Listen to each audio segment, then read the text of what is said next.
We are back again with more haunted hotels you should never visit. There are a surprising number of hotels where people have passed away, from illness to more sinister endings. It seems that when these spirits check in, they decide to never again check out. These are the top 5 haunted hotels you should never visit, part 3. Let's jump in. Coming in at number 5, we have Omni Shoreham Hotel in Washington, D.C. The Omni Shoreham Hotel was built in 1930 by the owner of a construction company. One of the hotel's major financial partners was Henry L. Doherty, who later lived in the hotel with his family but left soon after his daughter died in what is known as the Ghost Suite. Although there is a haunted past with the hotel, it does hold many luxurious events. Franklin D. Roosevelt even held his first inaugural ball here, and many balls have been held here since. When Henry L. Doherty lived at the hotel, he occupied Suite 870.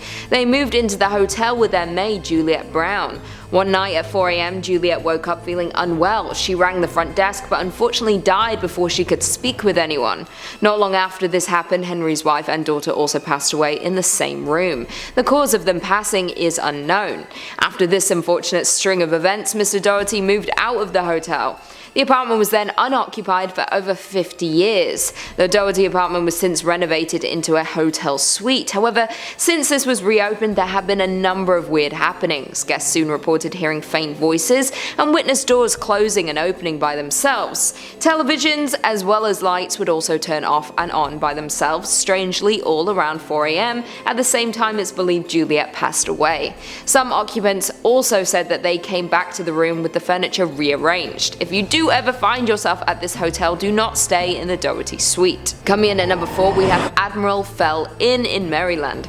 The inn has 8 buildings which date back to the late 1700s. Before becoming an inn, the building had many different uses, including a ship chandlery, a vinegar factory, a YMCA, a boarding house for actors, and a sailor's lodging house. In 1900, Fells Point was a rough place. It was full of sailors, mobster hangouts, illegal gambling halls, brothels, and sailors. A Christian boarding house and recreational center then opened, which was called the Anchorage, and the building is now the central structure of the Admiral Fell Inn.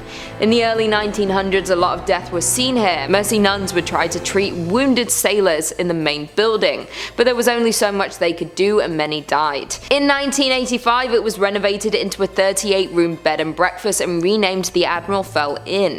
1996 brought upgrades and expanded it into the 80-room hotel that it is today. The inn is considered to be the most haunted place in Maryland, with many sailors even dying from their wounds or taking their own lives here. There may also be a number of mob victims who passed away here due to the dangerous past. One room is particularly dangerous, room 413. This room was the scene of a ghastly murder in 1999. Christopher Jones, an out-of-town guest attending a pharmaceutical convention, was killed by Gary Mick. Some of the hotel's housekeepers often get a strange feeling when they clean the room, and others refuse to go in it at all. Some feel a breeze or a hand resting on their shoulder. Others have experienced sudden cold spots and shadows darting around the room. People have also seen floating sailors sitting where a fire escape once was. Others hear knocking on their doors from butlers who once were. There have been multiple times when the hotel had to be evacuated due to hurricanes nearby. When the hotel was empty and the manager went back in for a last check, they could hear partying from one of the floors, believed to be the old sailors who used to party at the hotel. Maybe if partying with ghosts is what you're looking for, this is the place for you. Coming in at number 3, we have Ballygally Castle in Northern Ireland. The stunning Ballygally Castle was built back in 1625 and is steeped in history.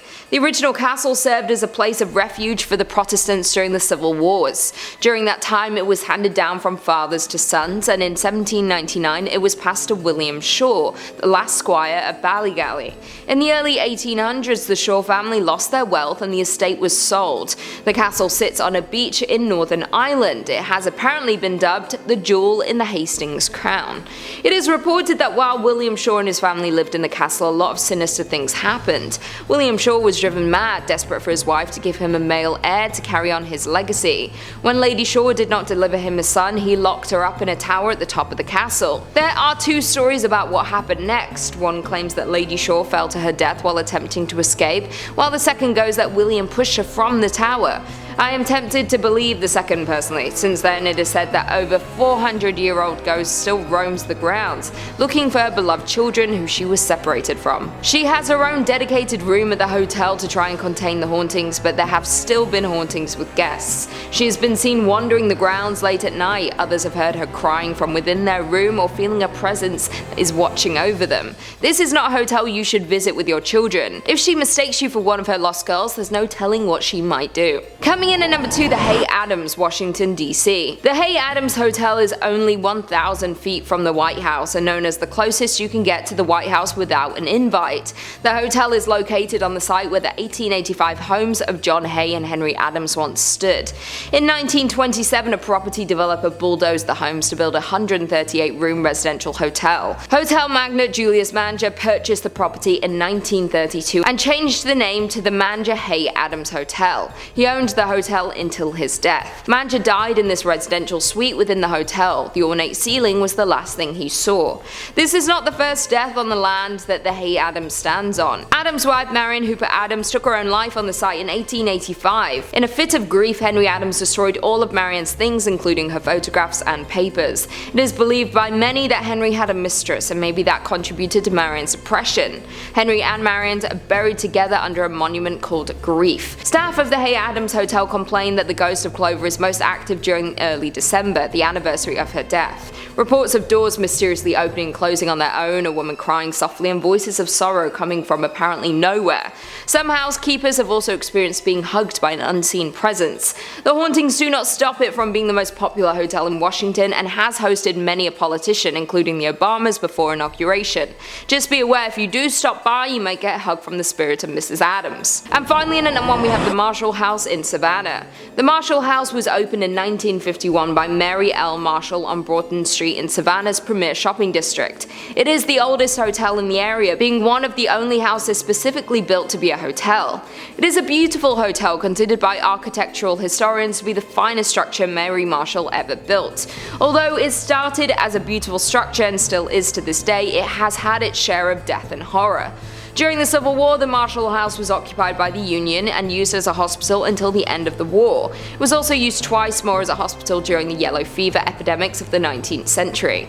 When it came to restoring the house in the late 1900s, they discovered human remains under the floorboards. The house became a crime scene, but they soon discovered that the downstairs room was used as the hospital surgery room. It is believed that the remains of limbs that had been amputated during the war were discarded underneath the house. Since the bones were disturbed there have been numerous claims of hauntings within the home. Paranormal activity is a frequent occurrence around the hotel to this day. If you choose to stay there, you might notice the faucets turning on and off, lights that inexplicably flicker, electronic items powering themselves, toilets suddenly overflowing for no apparent reason, and disembodied voices that echo throughout the halls. One guest recalled, "A room to be wary of, 306. The loud hall noises in the middle of the night happened on the 4th floor where we just happened to be staying. I've lived in many haunted houses, but Marshall House creeped me out completely. I loved it there, but I could not rest. Yes, it is old and noisy, but there's way more going on there than meets the eye. But what else can you really expect from a city built on top of dead bodies? If you want to sleep through the night, Marshall House is not the hotel for you." Well, there we have it. Do you guys agree with that list? Have you ever stayed in a haunted hotel? Leave us all your thoughts and feelings in the comments down below, and perhaps we can do a part 4. Before I go though, I just want to respond to a few comments from one of our last videos, top 5 haunted locations you should never visit. John Style said, "I'm loving the true history of the stories." Facts, facts, facts. We're doing a lot of true history stories recently. It's a nice change from SCPs, you know? Boots the Cat said, "I would visit any of these places if Lucy was there. I mean, you might be eating your words if I'm there. You won't want to visit me. I'm ghostly." Dragon Fan said, "I used to live in a haunted house, and when the ghost would come and watch me while I'd be reading at night, it never scared me at all. I thought it was normal." That's not normal, and that's actually quite terrifying. I don't want ghosts to watch me at all. Gregory Gagnon said, "Never visit Lucy's house. It's haunted for sure. Honestly, my apartment is haunted.